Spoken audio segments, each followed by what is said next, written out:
Hindi short hand की practice dictation 80 शब्द प्रति मिनट गति से डिक्टेशन 5 सेकंड में शुरू होगी। स्टार्ट। किसी भी समाज में यह उम्मीद की जाती है कि उनके जनप्रतिनिधि में उच्च स्तर की ईमानदारी, बेदाग छवि और दूरदर्शी सोच होनी चाहिए। एक आदर्श राजनेता उसे कहा जाता है जो व्यक्तिगत स्वार्थ से ऊपर उठकर राष्ट्र और समाज के कल्याण को प्राथमिकता दे। मगर जब कोई नेता गंभीर आरोपों में घिरा हो तो वह जनता की अपेक्षाओं की कसौटी पर कितना खरा उतर पाएगा, इसका अंदाजा लगाना मुश्किल नहीं है। हाल ही में सर्वोच्च न्यायालय में दाखिल एक हलफनामे में बताया गया कि देश भर में सांसदों और विधायकों के खिलाफ 4000 से अधिक आपराधिक मामले दर्ज हैं।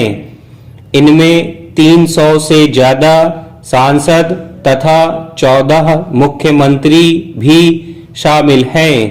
ऐसे में यह सवाल उठना स्वाभाविक है कि राजनीति में शुचिता के मानदंडों पर क्या सही मायने में अमल हो पा रहा है।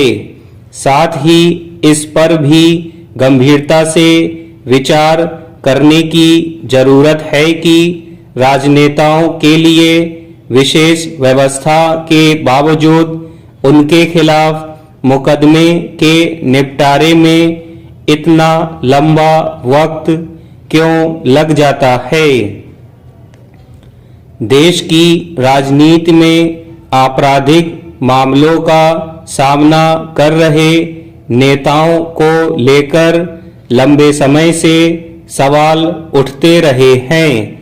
इस मुद्दे पर अलग अलग समय में बहस और चर्चाएं भी होती रही हैं। इसके बावजूद विधायिका में ऐसे जनप्रतिनिधियों की उपस्थिति बनी हुई है जिनके खिलाफ कई आपराधिक मामले दर्ज हैं। सवाल सिर्फ मुकदमे जल्दी निपटाने का नहीं है, बल्कि इसका सीधा संबंध राजनीति में आपराधिक छवि के लोगों की मौजूदगी और जवाबदेही से भी है। इसमें दो राय नहीं कि किसी व्यक्ति के खिलाफ आपराधिक मामला लंबित होना और उसका अपराध साबित होना दो अलग अलग बातें हैं। मुकदमे का सामना करने वाले व्यक्ति को तब तक अपराधी नहीं ठहराया जा सकता जब तक उसे अदालत में दोषी न करार दिया जाए।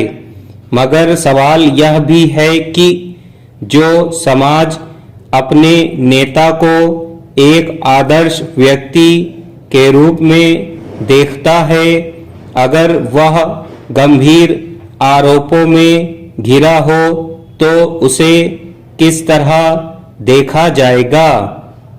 क्या इससे ईमानदार राजनीति की शुचिता प्रभावित नहीं होगी।